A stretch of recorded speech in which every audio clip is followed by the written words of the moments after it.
Lunes 28 de septiembre. Evangelio según San Lucas.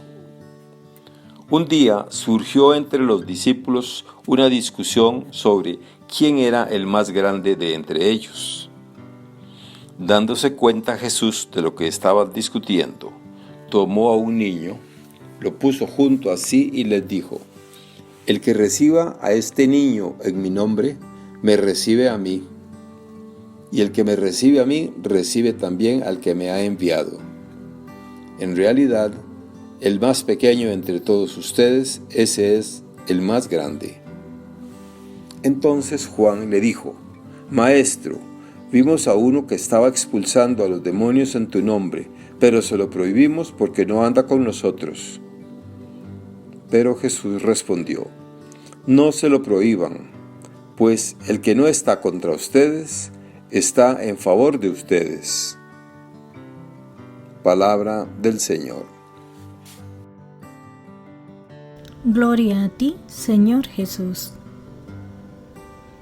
Reflexión.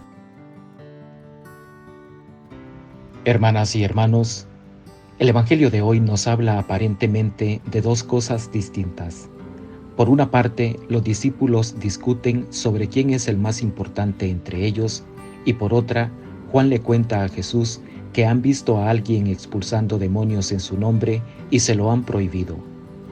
A simple vista podríamos decir que no tienen nada que ver una con la otra, pero en realidad ambos puntos están muy relacionados y nos llevan en la misma dirección.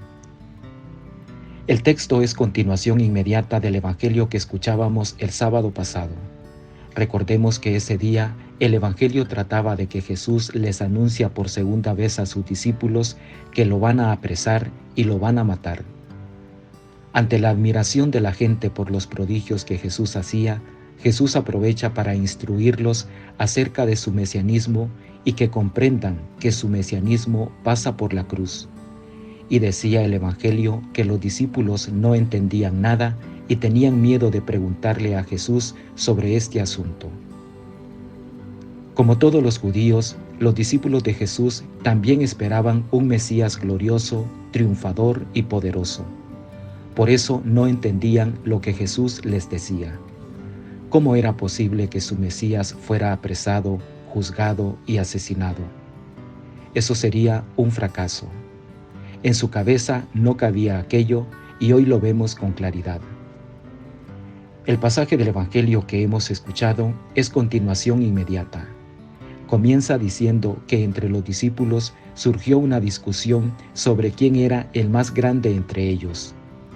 Este detalle nos muestra que no habían entendido nada porque mientras Jesús les hablaba de entrega, sufrimiento y muerte, ellos estaban peleándose el poder de ser el líder o el más importante en el grupo. Ellos seguían pensando con los criterios de este mundo, desde la lógica de poder y dominio de este mundo. Jesús se da cuenta de lo perdidos que andaban los discípulos y trata de hacerlos entrar en su lógica. Por eso toma un niño, lo pone al lado suyo y les dice que la grandeza y el ser más importante no consiste en tener poder, en dominar y triunfar, sino en tener la sencillez y la humildad de un niño.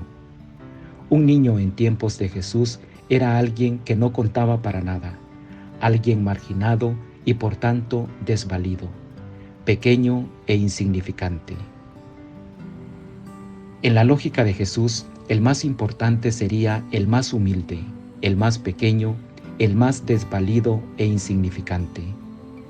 En otra parte del Evangelio, Jesús dirá que el más grande es el que se pone al servicio de los demás.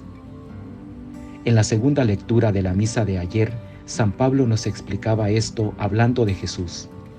Él, siendo de condición divina, no hizo alarde de su categoría, sino que se anonadó a sí mismo tomando la condición de siervo. Esta lógica es la que deben seguir los discípulos de Jesús. Pero los discípulos seguían sin entender. Juan le cuenta a Jesús que vieron a uno expulsando demonios en su nombre y se lo prohibieron porque no era del grupo de ellos. Para Juan, solo ellos tienen el poder de hacer esas cosas. Solo los miembros del grupo tienen ese privilegio. Desde la lógica del mundo, el grupo tiene el monopolio del poder. Y desde esta manera de pensar, hasta la acción de Dios está bajo el control de ellos.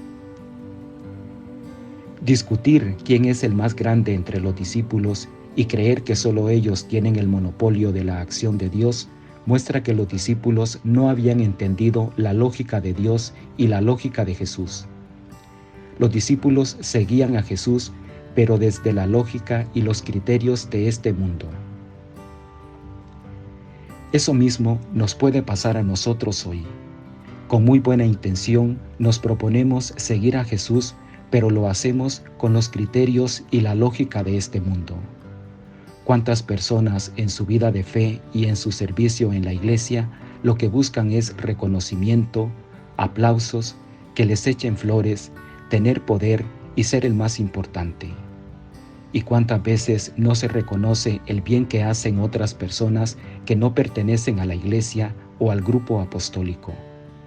¿Cuántas veces se sigue creyendo que el grupo o la iglesia tiene el monopolio de la acción de Dios?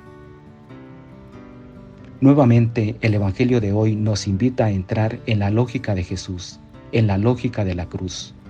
Solo entrando en ella podremos seguir con fidelidad a Jesús. Que Dios los bendiga y los proteja.